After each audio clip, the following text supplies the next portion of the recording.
No DQ Galaxy. We are live with a recap of Friday Night Smackdown for Friday, February 16th, 2024. Shout out to everyone for watching this live or on demand. I appreciate your viewership and support. Big Smackdown, Salt Lake City, sold out show. The Rock coming back to SmackDown. We will get to that in a few moments. Let's start with the Elimination Chamber qualifying match.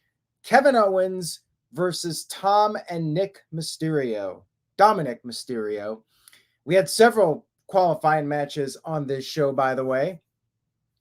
Now, before the match, Dominic got on the microphone, did his usual trash talking, said that Judgment Day will retain their titles at Elimination Chamber, and Dominic vowed to win the Chamber match and win the title, so there will be a complete sweep for Judgment Day.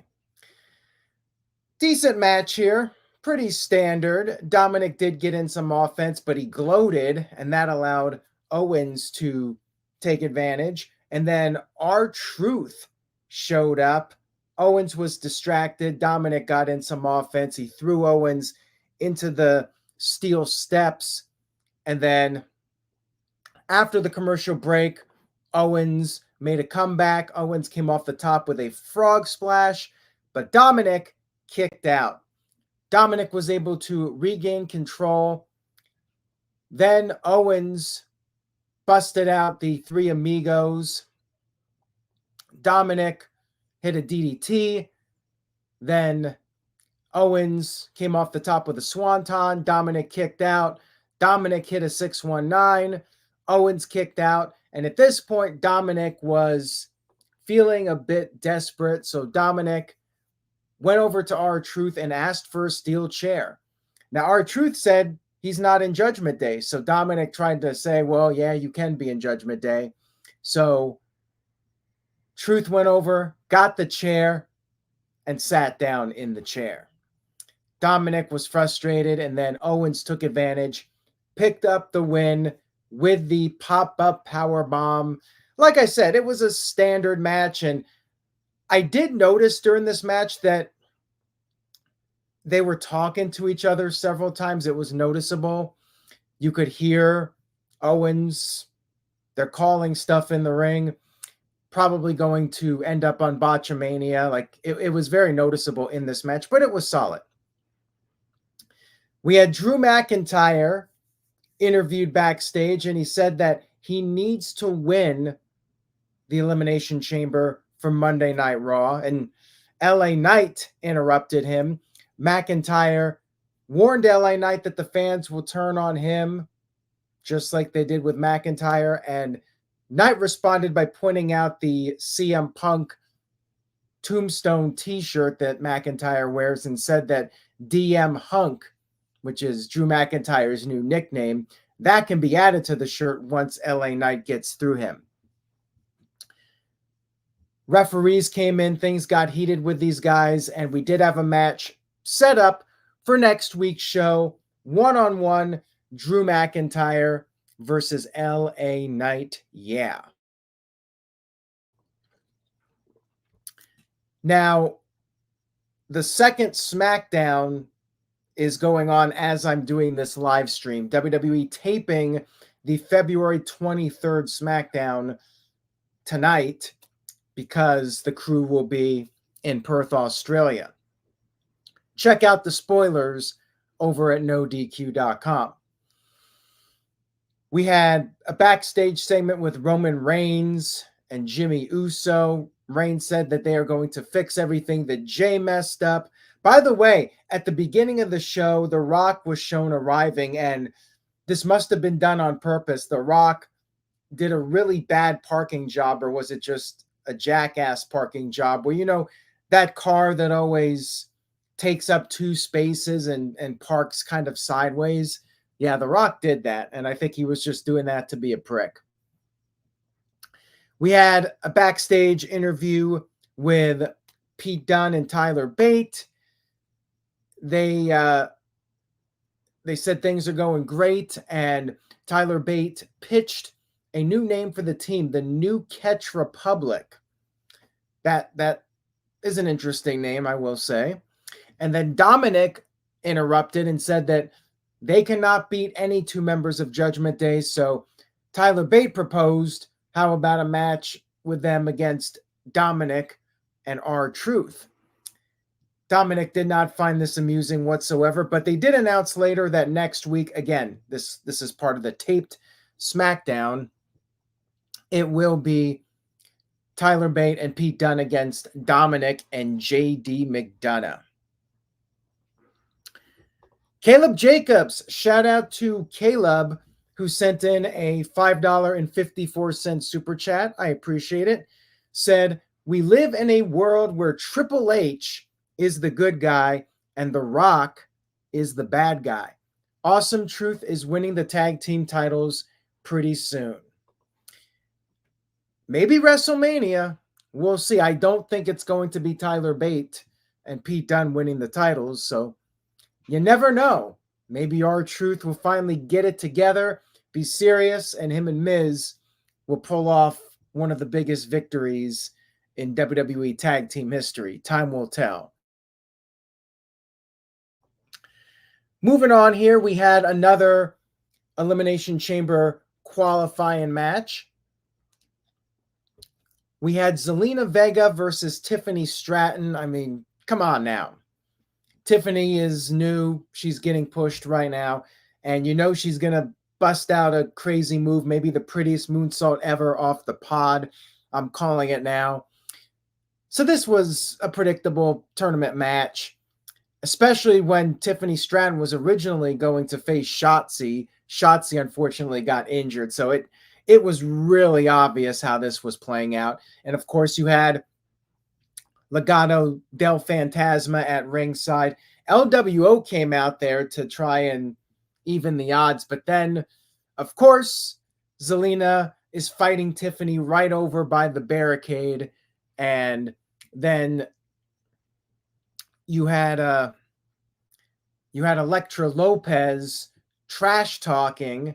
Zelina grabs her, attacks her, goes back to her opponent. And during that time, Tiffany was able to recover, and she picked up the win with the moonsault. So Zelina was kind of a stupid babyface here, going over by Legado del Fantasma. TJS sent in a $5 super chat, which I will get to at the end because it's about the main event segment. Thank you for that, TJS. We had the OC meeting with AJ Styles backstage. OC, they still have a job. And Carl Anderson questioned that AJ Styles has forgotten where he came from. What, TNA Wrestling? And then Styles ended up slapping Anderson. And Anderson dared Styles to do it again, but Styles just walked off. I really don't care about this whatsoever. It was fine, but meh. I'm over it. I'm over OC at this point.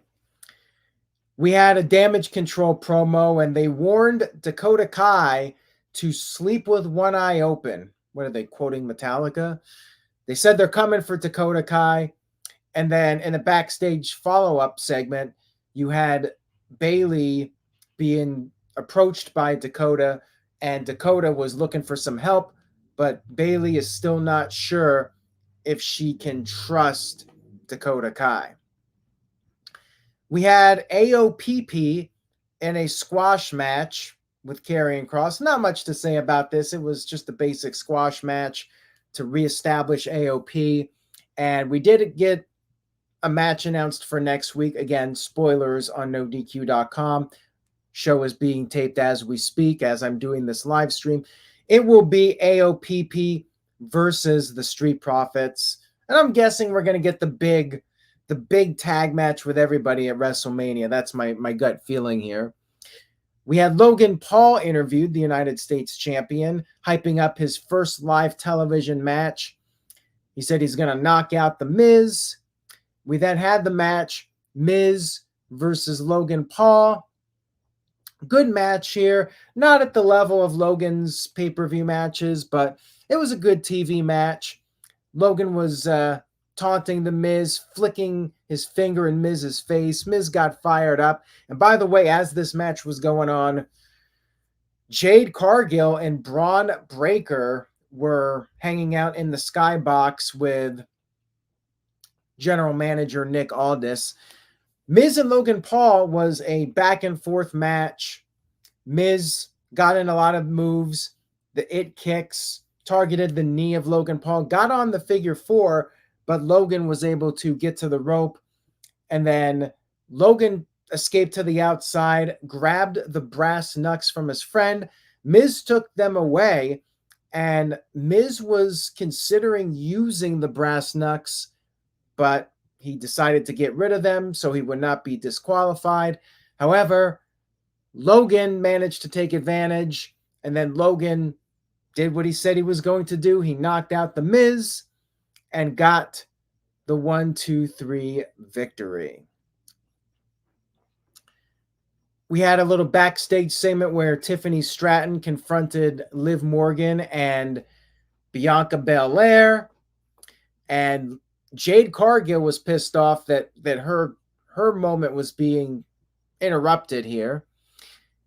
Then we had a clip of Paul Heyman talking to Grayson Waller. We don't know what was said between them, but we do have the Grayson Waller effect coming up at Elimination Chamber with Cody Rhodes and Seth freaking Rollins as the special guests. We'll have to see what they say. Will they issue a challenge for WrestleMania? More on that here in a moment.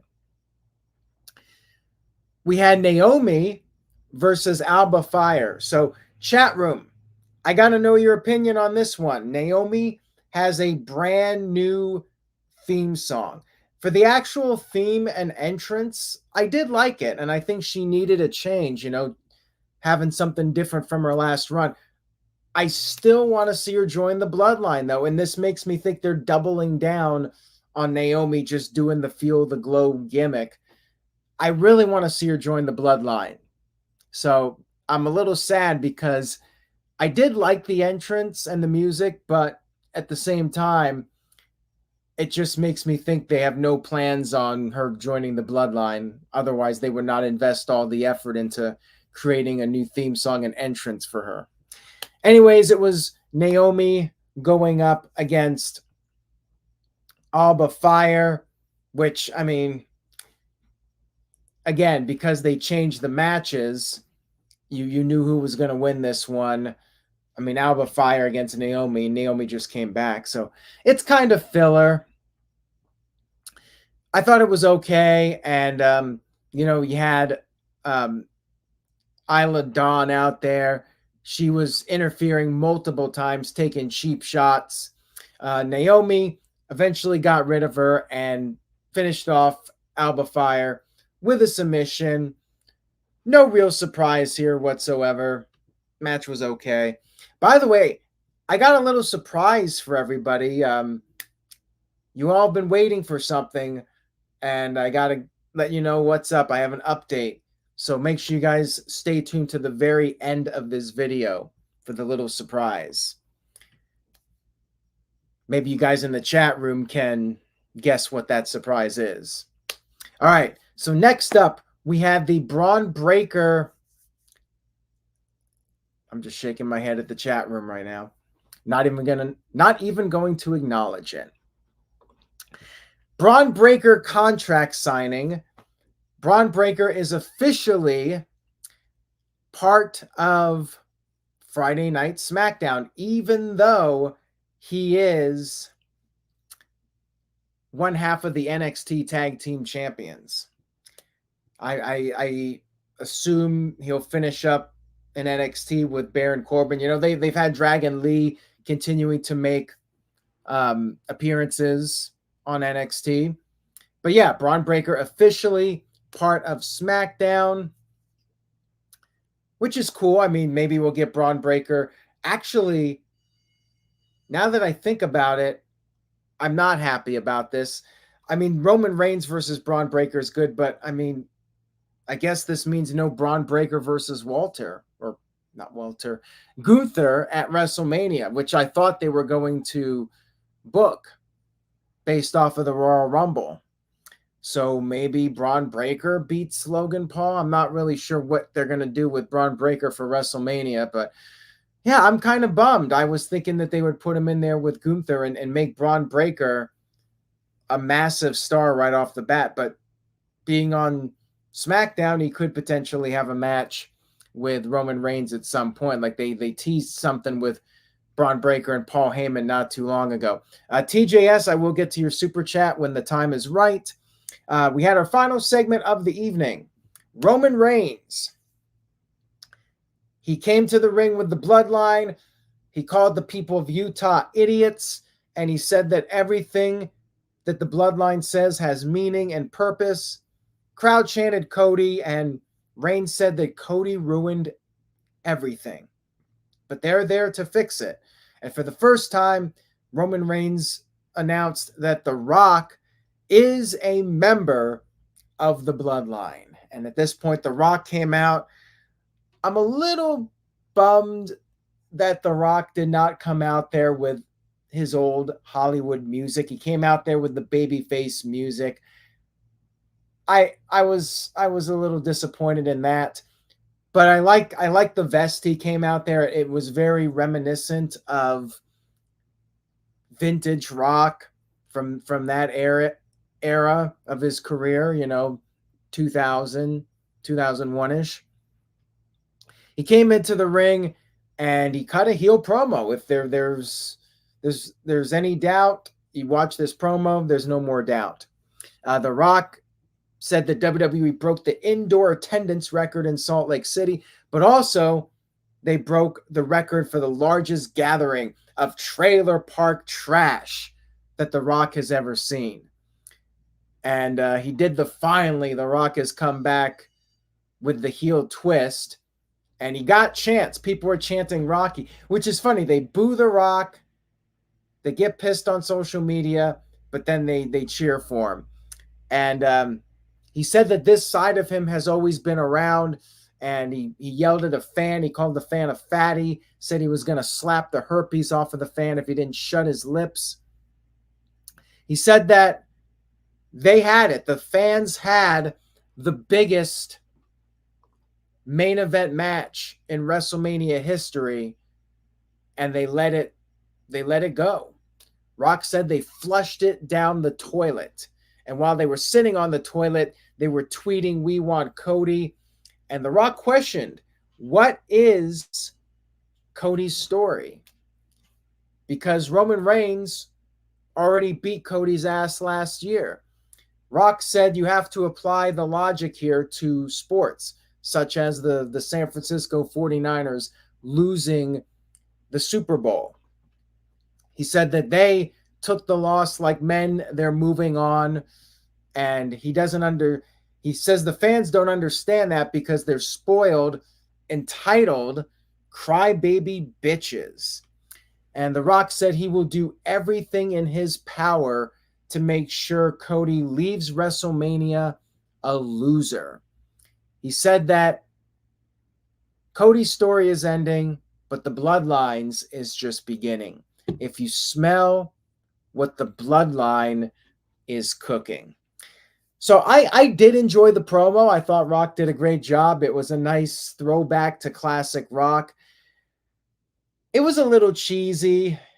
And as far as mentioning the football teams, the 49ers can get to the Super Bowl next year. Cody Rhodes won the Royal Rumble. But of course, Rock's a heel, so he's going to say stuff to push buttons. That's what he does. So it was good, but at the same time, it also didn't really advance anything in the storyline. It's just like, well, Rock's a heel now. Rock's part of the bloodline, and that's what it was. A lot of hype. They didn't do any big angle or set up a big match. It was just Rock's going to make sure Cody doesn't leave WrestleMania as champion. So it was good. Overall, I didn't think SmackDown was great, even with The Rock. I thought it was a very good show. I'm going B+, which some might hate me for, but I didn't think it was like a home run SmackDown. I enjoyed it, but I wouldn't put it at a top tier. Like I still want to see more. They got me wanting more, which in a way is good too. You know, I want to see something more significant. Caleb sent in a $2 super chat, says, notice how The Rock stood next to Roman. Yeah, they did a great job with the camera shots with The Rock talking and the bloodline standing off next to him. Very good stuff here. TJS sent in a $5 super chat. Thank you for that, TJS. I appreciate it. It says, The Rock segment felt like filler. No match announced yet equals me not caring much. Rock does good, but book something. $500 vest and thoughts on Maven and his YouTube. Yeah, I mean, I do agree with you to a degree about the Rock segment. You know, it wasn't like an all-time great segment or anything, but it was very entertaining. I mean, The Rock is The Rock. And thoughts on Maven and his YouTube channel. I've seen a couple videos. They're entertaining. Maven does a good job with them. I'll give him credit for that. I've only seen a couple of them, though, so don't really have too much else to say on it. But thank you, TJS. And Building Nexus sent in a $2 super chat, says, who's going to turn on the other first, Roman or The Rock? Great question. I guess we'll see what happens at WrestleMania. I think it might be more likely that The Rock is in cahoots with Cody Rhodes. It's either that or Rock drops the ball and Roman Reigns turns against him. So it really could go either way at this time. You know, Roman Reigns might feel like he's in The Rock's shadow and he gets sick of it after a while. I don't know where it's going, and that's what makes it intriguing, the fact that we don't know. And I'm excited to see where it goes, though. So overall, the show did do a good job. You know, Elimination Chamber, even though they're running in a big stadium, it kind of feels like a lame duck show. And you know, we're just waiting for WrestleMania, which is like 50 days away. So we still got some time. They could set up a match. There's plenty of opportunities to do that. So thank you all. Now, the surprise I was talking about, people have been bugging me about it for a while. And I told you, be patient. Just like in wrestling with the storylines, you have to be patient. I promised everybody I was going to do it. It's not tonight, though, but just so you guys know, it is coming. I have it. It is now in my possession. It is the alto saxophone. I cannot play it right now. Like, this thing hasn't been played in about 20 years. I will open it for you guys so you can see that I'm not just showing you an empty case. And something just fell. There you go, folks. The alto saxophone does exist, and I am going to play it. Like, if I tried to play it right now, it would not sound good. And it still might not sound good by the time I actually do play it, but it is coming. I made a promise to everybody, if CM Punk returned, I would play the alto saxophone on camera. It is coming. Stay tuned. Thank you all for watching tonight, and give this video a thumbs up. The more thumbs up this video gets, the faster I will play this thing. The shorter amount of time until I play it. So give it a thumbs up, spread the word, tell a friend, and say yes to NoDQ.com. Buy a shirt at NoDQ.com/merch, and I will see you all next time.